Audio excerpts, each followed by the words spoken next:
Por que Deus permite o mal? Sendo, pois, justificados pela fé, temos paz com Deus por nosso Senhor Jesus Cristo, pelo qual temos também entrada pela fé a esta graça, na qual estamos firmes, e nos gloriamos na esperança da glória de Deus. E não somente isto, mas também nos gloriamos nas tribulações, sabendo que a tribulação produz a paciência, e a paciência a experiência, e a experiência a esperança. E a esperança não traz confusão, porquanto o amor de Deus está derramado em nosso coração pelo Espírito Santo que nos foi dado. Romanos capítulo 5, versículos de 1 a 5. Há um ditado que diz: conquistar sem lutas é triunfar sem glórias. O homem, com suas várias perguntas: por que Deus criou Lúcifer para se transformar em Satanás, que significa adversário? Por que não criou o homem impecável? Por que Deus permitiu a presença do diabo no jardim do Éden, sabendo que ele estaria se valendo da ingenuidade do homem para derrotá-lo? O sacrifício de Jesus na cruz foi predito antes da fundação do mundo para salvar o homem que seria criado propenso ao pecado. Deus, sabendo que o homem cairia em pecado, por que então o criou? Porque o justo sofre. O texto bíblico introdutório destas considerações nos dão respostas a estas indagações. Como saber se Deus é amor, misericordioso, perdoador e provedor, se o mal não nos atinge? Quando estamos em miséria e alguém nos acode, nós exclamamos: como fulano de tal é bondoso para conosco. Com isso, só descobrimos que alguém é bondoso quando caímos na miséria e somos socorridos. Isso nos faz lembrar do espinho na carne do apóstolo Paulo colocado por um mensageiro de Satanás. Paulo orou 3 vezes para que Deus o libertasse daquele mal, mas Deus não o libertou. A razão está em 2 Coríntios capítulo 12, versículo 9. Disse Deus: a minha graça te basta, porque o meu poder se aperfeiçoa na fraqueza. Paulo, entendendo o propósito de Deus, disse: de boa vontade, pois, me gloriarei nas minhas fraquezas, para que em mim habite o poder de Cristo. Pelo que sinto prazer nas fraquezas, nas injúrias, nas necessidades, nas angústias, por amor de Cristo. Porque quando estou fraco, então sou forte. 2 Coríntios 12, versículos 9 e 10. Satanás, um agente nas mãos de Deus. Parece estranho, mas Satanás tem sido usado por Deus para o aperfeiçoamento do ser humano, em especial os cristãos rebeldes.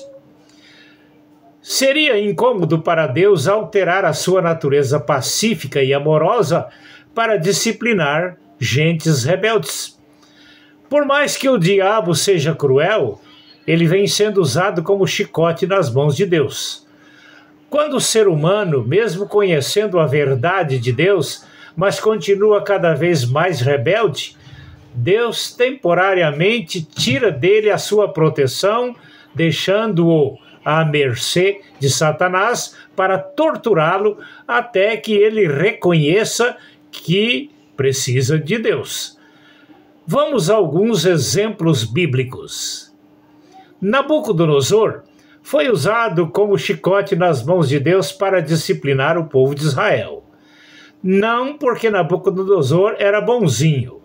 O próprio Nabucodonosor, na sua arrogância, aborreceu tanto a Deus que lhe foi permitido o diabo fazer dele um animal irracional até o dia em que ele se humilhou, reconhecendo a soberania de Deus sobre ele. Daniel capítulo 4. Deus permitiu a Satanás tirar as riquezas e a saúde de Jó para ele descobrir que, mesmo sendo hospitaleiro e temente a Deus, nos últimos capítulos de seu livro, Deus mostrou-lhe que faltava algo para corrigir em sua vida em relação à grandeza de Deus.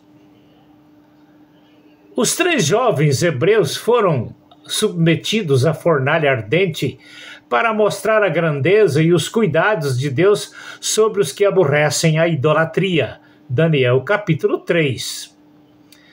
Daniel foi submetido à cova dos leões para mostrar aos inimigos que acusar e condenar servos inocentes de Deus é como acusar e condenar o próprio Deus. Daniel capítulo 6. Para curar a prepotência do apóstolo Pedro, Jesus permitiu Satanás ir andar com ele. Lucas 22, versículos 31 e 32. No teste, Satanás fez o apóstolo Pedro, num momento de covardia, negar Jesus 3 vezes, até reconhecer e chorar amargamente, descobrindo que de si mesmo não há forças para vencer as tentações e perseguições. Lucas 22, versículos 56 a 62. Paulo, descobrindo que havia na igreja em Corintos um jovem explorando sexualmente a sua madrasta, disse à igreja para deixar aquele jovem à mercê de Satanás para a devida correção. 1 Coríntios 5, versículos de 1 a 5. É bom lembrar que o diabo está à procura de vidas que não têm o temor de Deus para tentar destruí-las. A receita que Tiago nos dá é: sujeitai-vos, pois, a Deus, resisti ao diabo, e ele fugirá de vós. Tiago 4, versículo 7. Todo ser humano diante de Deus é presa fácil, ou seja, todo ser humano distante de Deus é presa fácil para Satanás. Satanás está no mundo para roubar, matar e destruir. Só que Deus mantém o controle sobre ele. Na vida de Jó, a vontade de Satanás era matá-lo. Por isso Deus disse a Satanás: toca nos seus bens e na sua saúde, mas poupe-lhe a vida. Jó capítulo 2, versículo 6. Durante a nossa vida, Deus permite Satanás ir andar conosco, nos permitindo experiências amargas, visando a nossa maturidade. Quando adolescente, cortávamos madeiras dos altos penhascos e, para tirar as cascas grossas, rolavam-nas pelas montanhas abaixo em meio às pedras, ficando mais fáceis os manejos com elas. Assim é a nossa vida. Para ganharmos a maturidade, Deus nos submete a experiências amargas. Quantas vezes passamos à beira dos vales da sombra da morte? Tudo permissão de Deus para estarmos mais preparados para a vida. Como a águia prepara seus filhotes para a vida? Na montagem de seus ninhos, ela coloca na base uma camada de espinhos e várias camadas fofas para o conforto de seus filhotes. À medida que seus filhotes vão crescendo, ela vai tirando as camadas até algumas pontas dos espinhos, deixá-los incomodados até saírem dos ninhos. Depois que saem dos ninhos, a águia mãe, ensinando a voar, solta o filhote dos altos penhascos e antes deles chegarem ao solo, a mãe águia, com um voo rasante, ampara-o nas suas asas para não se esborracharem no chão. Esse exercício é repetido várias vezes até o filhote aprender a voar.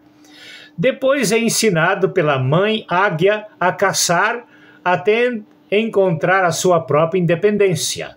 Isso é lição de águia para ninguém botar defeito, até mais para ser imitado pelos seres humanos.